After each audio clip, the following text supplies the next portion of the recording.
नमस्कार दोस्तों, मैं जेके मौर्य आप लोगों के लिए लेके आया हूँ अभ्यास सीरीज प्रैक्टिस सेट 2। और इसमें हम लोग पिछले वर्षों में पूछे गए विभिन्न जो एग्ज़ाम्स हैं TGT, PGT, GDCL, GIC, LT grade, NET, JRF, इन सभी प्रश्न पत्रों से हम इम्पॉर्टेंट क्वेश्चंस लेते हैं और इसका ब्रीफ एक्सप्लेनेशन भी हम लोग डिस्कस करते हैं। तो आज हम उदारवाद टॉपिक से रिलेटेड ये हमारा प्रैक्टिस सेट 2 है और इसमें हम क्वेश्चंस को डिस्कस करने वाले हैं एक्सप्लेनेशन के साथ। तो ये आपके लिए सीरीज बहुत ही इम्पॉर्टेंट होने वाली है, इसलिए आप लोग इसको बिल्कुल कभी भी मिस ना करें। तो आज का पहला क्वेश्चन है हमारा, राज्य के बारे में यांत्रिक दृष्टिकोण उत्तरदायी है। यांत्रिक दृष्टिकोण क्या है? यांत्रिक दृष्टिकोण का मतलब ये है कि जो हमारा राज्य है वो प्राकृतिक नहीं है बल्कि वो मानव के द्वारा निर्मित है। तो जैसा कि आप लोगों को पता है कि लाक जो है उदारवाद के जनक हैं और इन्होंने जो राज्य की दैवी सत्ता थी उसको चैलेंज किया था। तो ये किसके बारे में दृष्टिकोण है? ये उदारवाद के विकास के लिए। चलिए अगले क्वेश्चन की तरफ आगे बढ़ते हैं। दूसरा क्वेश्चन है हमारा, निम्नलिखित में से किसका उदारवाद से मेल नहीं खाता है? तो इसके हमारे सामने ऑप्शन है बुजुर्गवा राज्य, प्रतिनिधि सरकार, लोक कल्याणकारी राज्य और सीमित सरकार। तो दोस्तों जो बुजुर्गवा राज्य है ये जो है मार्क्सवाद से रिलेटेड है। और जो दूसरा आपका प्रतिनिधि सरकार है, प्रतिनिधि सरकार जो है लोक कल्याणकारी राज्य है और सीमित सरकार, ये सब क्या है? ये सब उदारवाद से रिलेटेड है। तो हमारा इसका ऑप्शन कौन सा हो जाएगा? ये गलत है, जो उदारवाद से मेल नहीं है, तो इसका ऑप्शन हो जाएगा ये, क्योंकि पूछ रहा है कौन सा नहीं है। चलिए अगले क्वेश्चन की तरफ आगे बढ़ते हैं। तीसरा क्वेश्चन है हमारा, कौन सिद्धांत राज्य के रात्रि के पहरेदार की भूमिका का समर्थन करता है? कल्याणकारी राज्य का सिद्धांत, उदारवादी सिद्धांत, समाजवादी सिद्धांत और आदर्शवादी सिद्धांत। तो दोस्तों जो कल्याणकारी राज्य है ये तो आपके राज्य के पहरेदार की भूमिका के विरोध में है, क्योंकि ये राज्य को ज़्यादा पावर देने की बात करता है और ये कहता है कि जो हमारे तो इस सिद्धांत में ये कहा जाता है कि जो राज्य है उसको व्यक्ति की स्वतंत्रता में कम से कम हस्तक्षेप करना चाहिए और राज्य को जो है जो अब थर्ड क्वेश्चन को देखते हैं दोस्तों, कौन सिद्धांत राज्य के रात्रि के पहरेदार की भूमिका का ही समर्थन करता है? इसमें है ऑप्शन हमारा कल्याणकारी राज्य का सिद्धांत, उदारवादी सिद्धांत, समाजवादी सिद्धांत या फिर आदर्शवादी सिद्धांत। तो दोस्तों जैसा कि हम लोग पहले भी चर्चा कर चुके हैं कि जो व्यक्तिवादी हैं, जो उदारवादी विचारधारा है, वो व्यक्ति की स्वतंत्रता की बात करता है और वो कहता है, जैसा कि लाक को जनक माना जाता है, लाक ने कहा है, सामाजिक समझौते का सिद्धांत दिया है। राज्य की उत्पत्ति लोगों ने की है और किस लिए की है? लाक ने बताया कि व्यक्ति के पास प्राकृतिक 3 अधिकार थे, जीवन, स्वतंत्रता और संपत्ति, और इन्हीं की रक्षा के लिए राज्य का निर्माण किया गया है। इस आधार पर यह सिद्धांत जो है राज्य के रात्रि के पहरेदार की भूमिका का समर्थन करता है। तो इसमें कौन सा सही होगा आपका दोस्तों? उदारवादी सिद्धांत। और अन्य भी जो विचारक रहे हैं उदारवादी विचारक, इन लोगों ने भी लाक की ही तरह राज्य को केवल एक पहरेदार की तरह समझते हैं। चलिए अगले क्वेश्चन की तरफ बढ़ते हैं। अगला क्वेश्चन है, उदारवाद का मौलिक सिद्धांत क्या है? तो इसको जैसा कि हम लोग बार बार चर्चा करते चले आ रहे हैं, तो उदारवाद का मौलिक सिद्धांत है व्यक्ति की स्वतंत्रता, वैयक्तिक स्वतंत्रता की बात करता है। चलिए आगे बढ़ते हैं नेक्स्ट क्वेश्चन की तरफ। फिफ्थ क्वेश्चन है हमारा, मानव विवेक में आस्था निम्न में से किस विचारधारा में है? तो जैसा कि हम लोगों ने चर्चा किया कि जो उदारवादी विचारक हैं वो मानते हैं कि जो व्यक्ति है वो विवेकशील है और उसको अपने विवेक के अनुसार कार्य करने की स्वतंत्रता मिलनी चाहिए और उसके कार्यों में कोई राज्य का हस्तक्षेप नहीं होना चाहिए। तो इसमें हमारा हो जाएगा कि ऑप्शन आपका दूसरा सही होगा, उदारवाद। चलिए नेक्स्ट क्वेश्चन की तरफ बढ़ते हैं। उदारवाद का मूल तत्व है। तो उदारवाद का दोस्तों मूल तत्व क्या है? जैसा कि हमको पता है इसमें भी होगा आपका व्यक्ति की स्वतंत्रता। तो देखिए दोस्तों ये किस तरह से क्वेश्चंस को चेंज कर करके, मतलब उसकी भाषा को चेंज कर करके किस तरह से क्वेश्चंस को पूछा जा सकता है। चलिए अगले क्वेश्चन की तरफ बढ़ते हैं। क्वेश्चन नंबर 7 है, निम्नलिखित में से कौन उदारवाद का तत्व नहीं है? तो उदारवाद का तत्व कौन सा नहीं है?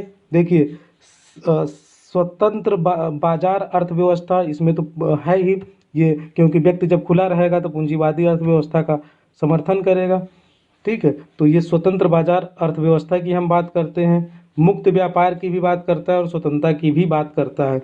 और ये जो आपका है समाज का समाजवादी ढांचा, ये उदारवाद का मूल तत्व नहीं है। चलिए अगले क्वेश्चन की तरफ आगे बढ़ते हैं।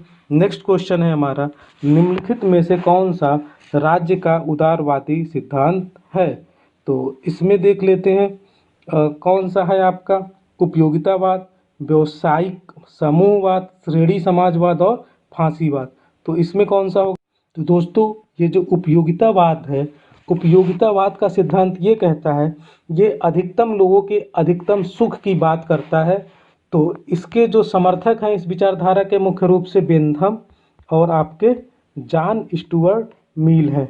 जॉन स्टुअर्ट मिल, ये लोग जो हैं इस उपयोगितावाद के समर्थक हैं इस विचारधारा के, और इनका मानना ये है कि ये राज्य के कार्यों को नकारात्मक ढंग से अभिव्यक्त करते हैं, और ये विचारक जो हैं व्यक्ति के मामलों में राज्य के कम से कम हस्तक्षेप का समर्थन करते हैं।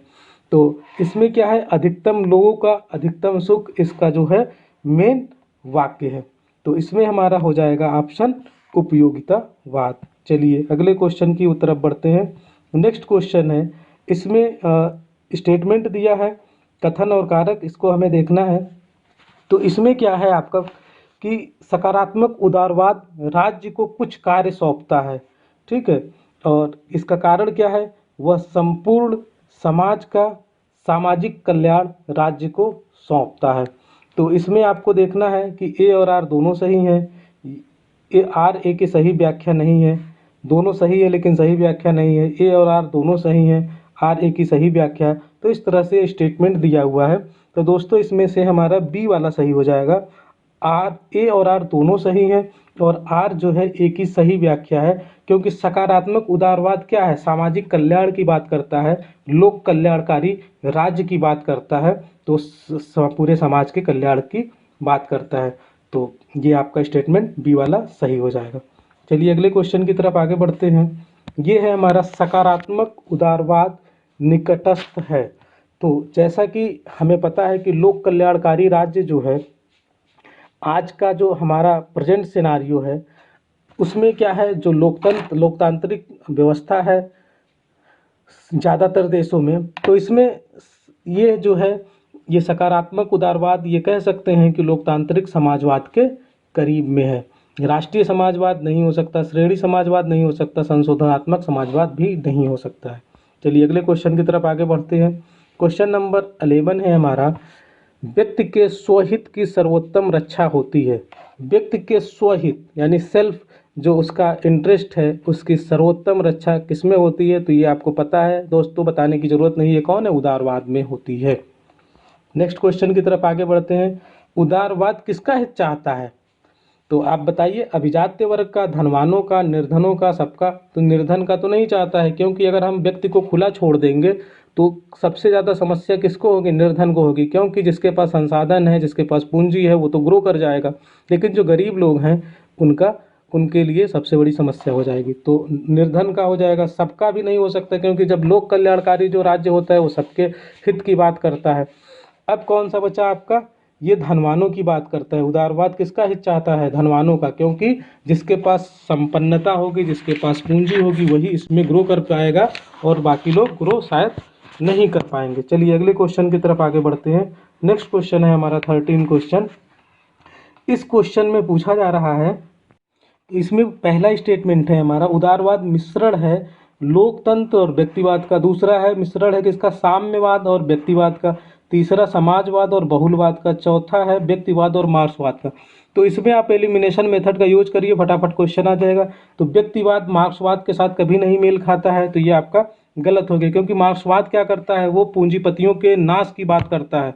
ठीक है, बुजुर्गवा वर्ग के विनाश की बात करता है। समाजवाद और बहुलवाद, समाजवाद भी इसमें पूरी तरह से नहीं है, बहुलवाद और समाजवाद का मिश्रण नहीं हो सकता है।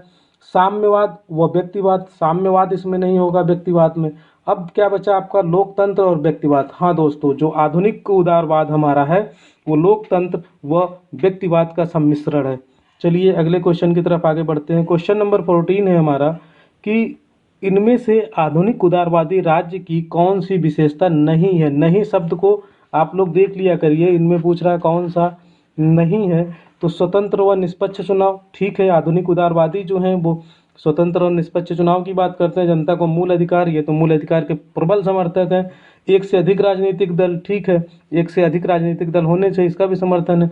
आर्थिक नियोजन, प्लानिंग, प्लानिंग की बात ये नहीं करते हैं, क्योंकि प्लानिंग जहाँ होगी, आर्थिक नियोजन जहाँ होगा, वहाँ पे क्या हो जाएगा दोस्तों, वहाँ सरकार का हस्तक्षेप बढ़ जाएगा और ये सरकार के हस्तक्षेप के विरुद्ध हैं। तो इसलिए ये आपका ऑप्शन ये गलत हो जाएगा, मतलब ये वाला आपका सही होगा। चलिए नेक्स्ट क्वेश्चन की तरफ आगे बढ़ते हैं। क्वेश्चन नंबर 15 है हमारा, आधुनिक उदारवाद का लक्ष्य है। तो आधुनिक उदारवाद का क्या लक्ष्य है। पहला ऑप्शन है श्रमिक वर्ग के हितों की रक्षा करना, पूंजीपतियों के हितों की रक्षा करना, मध्यम वर्ग के हितों की रक्षा करना, समाज के सभी वर्गों के हितों की रक्षा करना।